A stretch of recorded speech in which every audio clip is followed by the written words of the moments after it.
ये सवाल आया है, ये सवाल आया है कि डॉक्टर साहब मेरी बीवी के सर को चक्कर आते हैं, सर में सुरल सुरल होती है और हड्डियां और जिस्म दर्द करता रहता है, इसका इलाज बता। बस ठीक है, चलो बस ठीक है। मेरे भाइयों, सर का कोई मसला है, किसी के सर में पूरा दर्द है, किसी के आधे सर का दर्द है। इसका सबसे बेहतरीन इलाज मेरे भाइयों लंबा सजदा करो। इसको नीचे कर लो, चाहिए उसको ऊपर कर लो, उसको नीचे कर लो, बस ठीक है। सर के दर्द का बेहतरीन इलाज, और ये सिर्फ सर के दर्द का नहीं, किसी की नजर कमजोर है, जुकाम है, नाक की हड्डी टेढ़ी है, छींकें आती हैं, याददाश्त की कमजोरी है, चेहरे के ऊपर छाइयां हैं, एक्नी है, पिंपल है, फ्रैकल है, ब्लैक सर्कल है, ब्लैक स्पॉट है, 80 बीमारियों का इलाज है एक सजदा। 80 बीमारियों का इलाज है फकत सिर्फ सजदा करना। इसको समझो, सजदे में क्या होता है।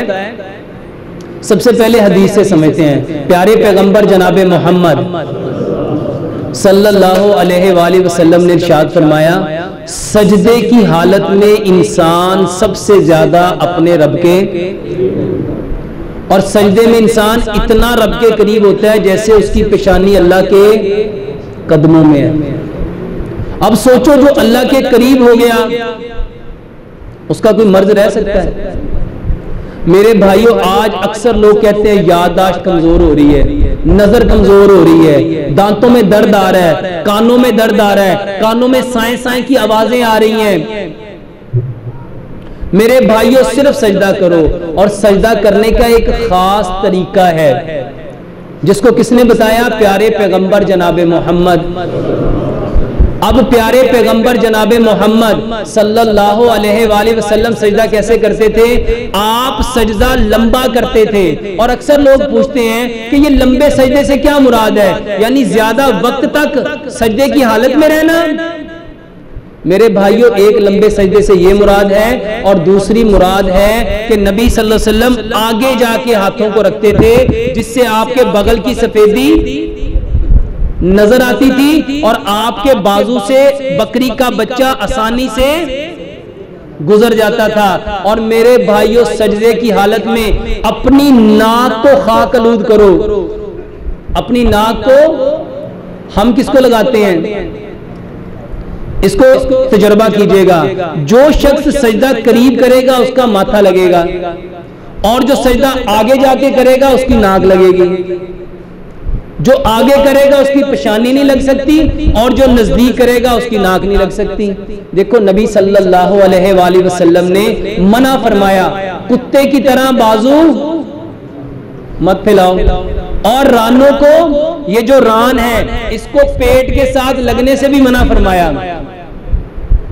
रानों को पेट के साथ लगने से, और जब करीब सजदा करोगे तो रान किसके साथ लगेगी? पेट के साथ। तो मेरे भाइयों, सजदा वैसे करो कि 7 हड्डियां, ये आपके बाजू की ये जो बगल है इसकी सफेदी नजर आए, और इस बाजू से बकरी का बच्चा आसानी से गुजर जाए। ये जितने लोगों को चक्कर आते हैं, मेरे भाइयों, जब सजदा करेंगे सारा खून कहाँ आएगा? खून कहाँ आएगा? सर में। मेरे भाइयों, जितने लोगों को चक्कर आते हैं ना, उसकी सबसे बड़ी वजह यह है कि उनके दिमाग में खून जाता ही नहीं। और खून कैसे जाना था? दिल नीचे है, सर ऊपर है, तो नीचे से किसी चीज को ऊपर फेंकना हो तो जोर लगाना पड़ता है। अल्लाह ताला ने हमें एक ऐसा तोहफा दिया जिसमें सर नीचे आ जाता है और दिल ऊपर चला जाता है। जब सर नीचे आ जाएगा, दिल ऊपर चला जाएगा, तो सारा खून कहाँ जाएगा? सर के अंदर। ये जितने लोगों की नजर का मसला है, कानों का मसला है, चेहरों का मसला है, नाक का मसला है, नाक की बड़ी हुई गुदूद का मसला है, छींकों का मसला है, जुकाम का मसला है, नजले का मसला है, मेरे भाइयों, लंबा सजदा करो।